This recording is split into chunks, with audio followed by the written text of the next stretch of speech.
Hey guys, I just got a new package this week of our Oak Meadow 5. I'm really excited and I just opened it up. I've had it for a few days sitting on my counter in my kitchen. And I wanted to talk a little bit about it. If you've seen any of my older videos, you know that I have used older versions of Oak Meadow up until 4th grade. So I'm talking 2005 and 2010 versions, right? So why then, if you have already seen, did I pick a 2015 for 5th grade? And there's a couple reasons. One is we're past that 4th year change, right? And what was really important to me is to be very gentle and slow the first 4 years of school, which we have done. And in doing a 2010 version of 4th grade, I did see how it picked up. Like everybody said, there's more work, there's more writing, there's more reading. And so I felt like we were ready to do a newer version, if possible, for 5th grade, because it wouldn't be that much of a change. It wouldn't be that much of a jump or a difference. Now, I do want to point out that I did not get the newer version, the 2019 versions that have the big numbers on the front. I did not get one of those because, again, they changed, and I think they have a lot of checklists in them and things like that, and I did not want that. And so it's kind of funny now that the 2015 versions, which were new when I first started homeschooling, are now old versions. And so I was able to find a like-new condition history and English and teacher manual in the 2015, and so I went ahead and got it because it's used now, so I can get it as a used curriculum. And so I got it at a used price. I found a great deal with all of the readers too, which was really exciting. And then another reason why I went ahead and went with the 2015 version of 5th grade is because it starts separating all of the subjects into different books, right? In 4th grade, there is a separate math book that I don't use because we use math, you see. And in 5th grade, they also have a separate science book. And since we have been using a separate science this year, I'm going to continue that tradition since we're enjoying Berean Builders so much. And we're going to do something like that. I'm not sure if we're going to use that specific company anymore, but we're going to do something like that with lots of experiments, again, with both of my children doing it together. So I knew all I needed to buy were the English and the social studies history that go together. And so in doing that, I wasn't too concerned about I wasn't too concerned about the philosophy of it anymore because my daughter's getting older. She's going to be 10, 11 when she's doing 5th grade, and I have heard good things about it, though it's not the same as the older curriculum. And so I'm going to look through it more thoroughly and see really what the differences are, and really see if it's something. I don't think there'll be any issues with it, especially since we're only using it for 2 subjects now. But I still want to look through it and make sure that it fits our rhythm and our homeschool. So like I said, I got a great deal online. I'm a part of 2 groups. I'm a part of Oak Meadow Families and Homeschooling with Oak Meadow on Facebook, and that's where I've bought all of my curriculum. I wait until some much more organized and put together homeschool mother or father than me packs it all up and wants to sell it, because my curriculum takes a beating. So the people who sell me your beautiful, pristine curriculum, I thank you so much, because otherwise I would have to buy it brand new or something. So, like I said, I got a great deal. Whoa.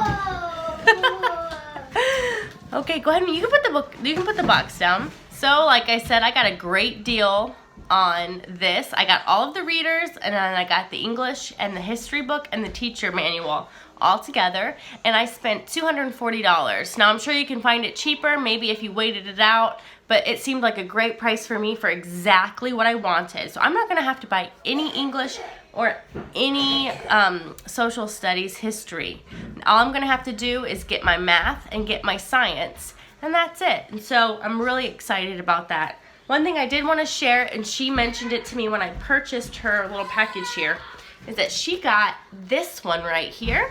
And there's actually another one that has a Pilgrim Girl, And so she has the Pilgrim Boy book. And so I'm going to get the Pilgrim Girl book as well. And I think it might be fun to do both of them. I mean, you could do the boy and the girl. So I'm really excited about that. I'll try to do a more in-depth review of this right here. It's huge. Look at this. Oh my goodness. And this is the one that's spiral bound. And so I'm not sure if that's the older one. There was one that had a flap covering it, and then there were ones that were spiral bound, and I don't remember which edition those were, but this is the 2015 version. So this is that one big huge step that they first took, taking away a lot of the Waldorf influences and the look. Honestly, it was a lot of look, right, by this time, by 5th grade. So I'm going to go through it, and I'm going to see what's different and see if I even like it more. And I'm excited, and yeah, hopefully I'll look through it some, and maybe I'll have a video about what I think about it, and if I see any big jumps from using an older version of 4th grade to a newer version of 5th grade. Okay guys, so I've been looking through the English and History, United States History Grade 5 book for 5th grade. The 2015 version right here, and I wanted to share just a couple differences that I'm noticing right off the bat just from slowly browsing through it. And the first one is that it does seem to be more set up in a way that reminds me of public school books. I'm not saying that's a bad thing. I went to public school because you're doing it at home, so it's obviously not public school, right?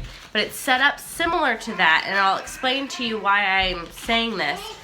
It could just be a difference between 4th and 5th grade, or it could be a difference in the actual change that was made in the 2015 version, but I don't know. So if the older versions of 5 had this, let me know. But they have something like this in there, which is just a basic schedule, a weekly planner, which if you've seen any of my other videos, you know I do myself. And I also have my 4th grader right now writing a little planner that she does for the day. But they have this actually in the book. And bless this homeschooling parent, they didn't even use it. So it's fresh and new for me, right? And I'm probably not going to use it, but it is nice to look at and kind of get an idea. I don't mind having the assignment summaries on the side. It doesn't stress me out. I am one of those people that I don't really take rules too seriously. I kind of see them as guidelines that can be broken, let's be honest. So when I see something that's like, you have to do these things, it doesn't stress me out. I still look at it and I'm like, oh, that's helpful because I might have forgotten something, but I never feel pressured that I have to do it. So that is something new. Something else that I've noticed is that it has a little material list right over here, which for someone like me, where if I'm not looking right at it, I will forget. So that's why I have to write everything down. So I'm actually really happy about that, so it can remind me, oh, I need to get stuff for the social studies project. Oh, we're making a compass. I actually appreciate that. There are lines that you can write notes on all of the pages. It looks very similar where there's the projects that you're going to do that week, and then if there's any reading, it's afterwards. Very similar to the older versions. One other thing I noticed right off, at least in the English, where there are all these diagrams. Do you see that right there? There's diagrams there. I saw them somewhere else too. And there also are a lot more pictures. So like here's a little map and color there. And so, oh, here we go. So I really noticed that was a big thing.